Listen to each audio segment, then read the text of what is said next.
भोजन मिले न मिले एक बार कोई दिक्कत नहीं। एक बार अगर पहनने को वस्त्र मिले न मिले तो कोई बात नहीं। एक बार अगर इंद्रियों का भोग मिले न मिले तो कोई बात नहीं, लेकिन हर हाल में सत्संग अवश्य लेना चाहिए। क्यों? और ये सत्संग हमारे अंतःकरण में जो चेतना है उसका जागरण बनाए रहता है। आज हमने सत्संग लिया, महीने 2 महीने 5 महीने फिर गायब। हाँ, तो किसी मतलब 5 महीने बाद जब पुनः हम सत्संग में आएंगे तो हम जैसे थे वैसे ही रहेंगे।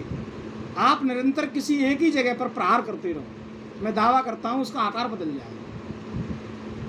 आप एक जगह पे किसी वस्तु को रब करते रहो, मैं दावा, एक छोटी सी कील अगर दीवार में एक ही जगह नित्य रगड़ घर्षण किया जाए उसका, तो एक छोटी सी कील भी इतनी मोटी 14 इंची की दीवार को फाड़ देगी। सही बात।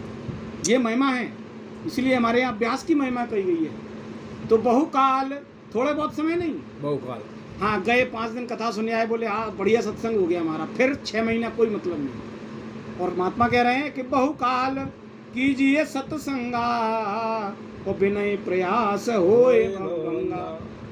जो अनंत जन्मों के संस्कार हमारे अंतःकरण में पड़े हैं, जिस कारण से हमारा ज्ञान ढका हुआ है, ये सत्संग जब हमको मिलेगा नित्य, बहुकाल जब सत्संग करेंगे, संतों की शरण में रह के उनकी हर शब्द को अपने जीवन में चरितार्थ करेंगे, उतारेंगे, तो अपने आप भवभंग हमारा हो जाएगा।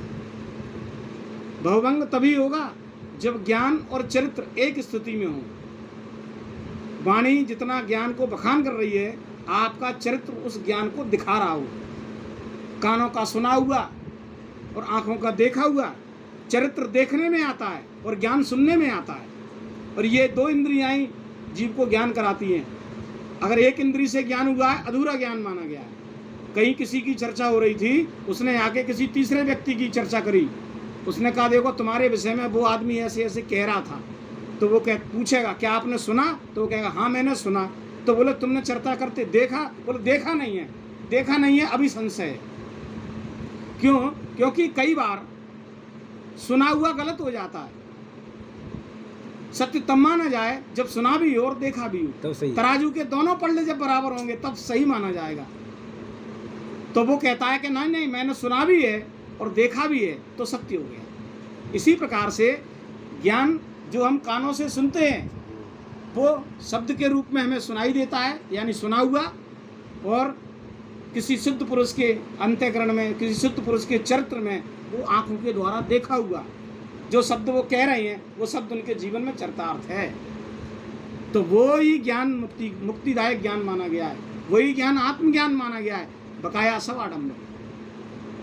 आप कुछ भी कर लो, ये कोई साधन ऐसा नहीं है जो आपको मुक्त करे। आपको 2 इंद्रियां मुक्त कर देंगी। एक आपके कान, जिससे संतों